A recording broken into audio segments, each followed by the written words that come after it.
बब्बन बनाम दुनिया। एक बार की बात है, चंदूगंज नाम का छोटा सा शहर था जहां लोग अपने से ज्यादा दूसरों के काम में दिलचस्पी लेते थे। और इस शहर में रहता था बब्बन, 28 साल का, बाल खड़े हुए जैसे बिजली से बात कर आए हों और चाल ऐसी जैसे गधे को भी लगे भाई सीधा चलो। बब्बन की जिंदगी में दो ही लक्ष्य थे, कुछ बड़ा करना और कभी कुछ न करना। पर अफसोस, दोनों में से कोई भी पूरा नहीं हुआ। सुबह उठते ही उसका पहला डायलॉग होता, आज तो जरूर दुनिया हिला दूंगा। और अगले ही पल माँ की आवाज आती, पहले रजाई से निकलो फिर दुनिया हिलाना। एक दिन बब्बन ने निश्चय किया कि अब वो अपने जीवन में कुछ ऐतिहासिक करेगा। उसने अखबार में देखा, नगर परिषद में सफाई कर्मचारी चाहिए। वो बोला, बस यही मौका है, मैं इस शहर को चमका दूंगा। वो पहुंच गया इंटरव्यू देने। वहां अधिकारी ने पूछा, क्या आप झाड़ू चला सकते हैं? बब्बन बोला, झाड़ू? सर, मैं तो भावनाएं साफ कर दूं। अधिकारी ने माथा पीट लिया, ठीक है, जाओ बाहर। बब्बन ने बाहर जाकर इंटरव्यू वाले दरवाजे को भी झाड़ू मार दी, साफ रखो, भगवान देख रहा है। बब्बन का सबसे अच्छा दोस्त था पप्पू पेंटर, जो दीवारें ऐसे रंगता था कि ग्राहक सोचते थे ये दीवार है या इंद्रधनुष का हादसा। पप्पू बोला, बब्बन तू और मैं मिलकर कुछ बड़ा करते हैं। बब्बन ने आंखें चमकाईं, क्या करें? पप्पू बोला, हम सेल्फी स्टूडियो खोलते हैं, लोग आएंगे और अपनी तस्वीर खिंचवाएंगे। बब्बन बोला, लेकिन हमारे पास कैमरा कहाँ है? पप्पू ने मुस्कुराकर कहा, मोबाइल है ना। बब्बन, लेकिन मोबाइल मेरा है। पप्पू, तो स्टूडियो भी तेरा ही होगा। दोनों ने दुकान खोली। बब्बन पप्पू फोटोग्राफी, आपकी मुस्कान हमारी दुकान। पहला ग्राहक आया, बूढ़ी अम्मा, बोली, बेटा पासपोर्ट साइज फोटो चाहिए। बब्बन ने मोबाइल उठाया, हंसी अम्मा। अम्मा बोली, पासपोर्ट के लिए नहीं हंसना पड़ता। बब्बन, तो रो लीजिए, फोटो में इमोशन आएगा। फोटो खींचने के बाद पप्पू ने एडिट किया, आंखें नीली, बाल सुनहरे और चेहरे पर फिल्टर लगा दिया। अम्मा ने देखा और चिल्लाई, अरे ये तो कोई विदेशी औरत लग रही है। बब्बन बोला, अम्मा अब आप इंटरनेशनल हो गईं। अम्मा ने मोबाइल से सिर पर चप्पल दे मारी, अरे मक्कार, मुझे बबीता नहीं, बस वही बनना था जो मैं हूं। उस दिन स्टूडियो में बब्बन की पहली और आखिरी कमाई हुई एक चप्पल। बब्बन की वैज्ञानिक उड़ान। अगले दिन बब्बन ने कहा, अब कुछ बड़ा करना है, दुनिया को दिखाना है कि मैं भी आइंस्टाइन का मामू हूं। उसने जुगाड़ विज्ञान की शुरुआत की। उसका पहला प्रयोग था बिजली बचाने वाली गैस लाइट। उसने गैस चूल्हे के ऊपर बल्ब बांधा, बोला, अब जब चाय बनेगी तो रोशनी अपने आप जलेगी।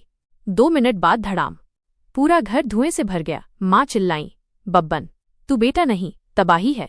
और बब्बन बोला, माँ प्रयोग सफल रहा, बस थोड़ा सा विस्फोट ज्यादा हो गया। मोहब्बत का मिशन। एक लड़की आई, रीमा। उसकी मुस्कान देखकर बब्बन के दिल में संगीत बज उठा, टिंग टोंग टिंग टोंग। वो पप्पू से बोला, मुझे रीमा से बात करनी है।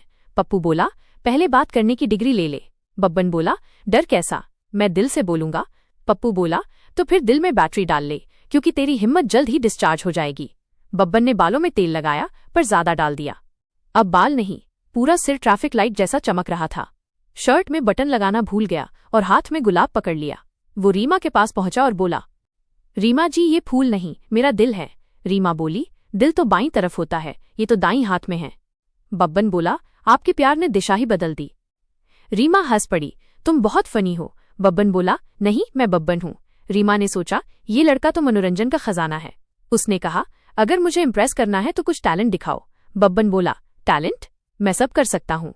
रीमा बोली, तो डांस करो। बब्बन ने कदम बढ़ाए और जो हुआ वो किसी कार्टून शो से कम नहीं था। पहला स्टेप, नाचो जैसे कोई देख नहीं रहा, पर दुर्भाग्यवश पूरा मोहल्ला देख रहा था।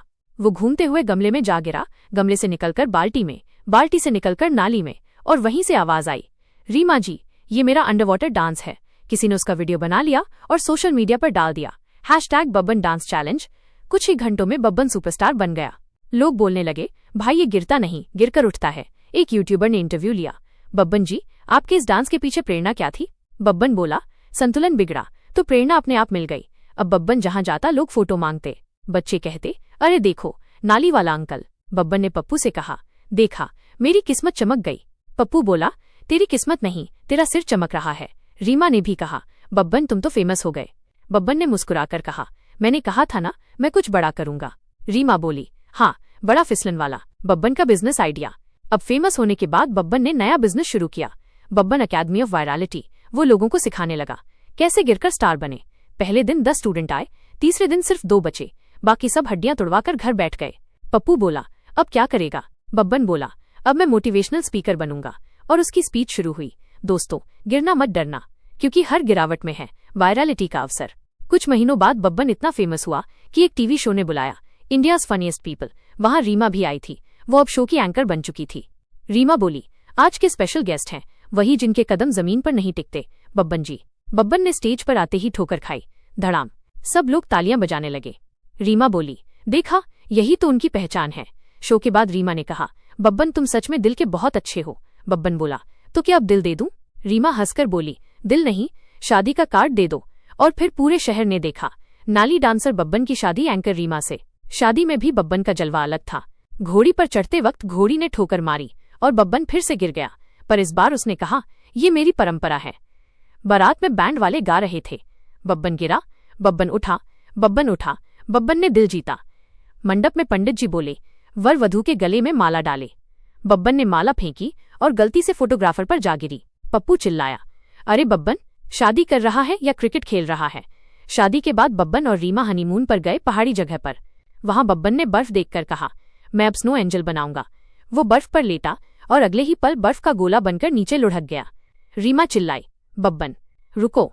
नीचे से आवाज आई, रुका हुआ तो मैं पैदा ही नहीं हुआ था। जब वो नीचे पहुंचा तो एक दुकान वाले ने कहा, भाई साहब, आप कार्टून हैं या हकीकत? बब्बन बोला, हकीकत में कार्टून, कार्टून में हकीकत हूँ। कुछ सालों बाद बब्बन और रीमा का बेटा हुआ। नाम रखा छोटू बब्बन। पहले ही दिन उसने दूध गिरा दिया, सिर पर बाल्टी डाल ली और बोला, मैं भी पापा की तरह वायरल बनूंगा। रीमा ने सिर पकड़ लिया, लगता है ये भी अपने पापा पर गया है। बब्बन बोला, क्या करूं रीमा, हमारी फैमिली ट्रेडिशन यही है, पहले गिरो फिर हंसाओ। और इस तरह बब्बन का नाम चंदूगंज से निकलकर पूरे देश में छा गया। लोग कहते थे, जहां भी बब्बन जाता है वहां हादसे नहीं, हंसी के विस्फोट होते हैं।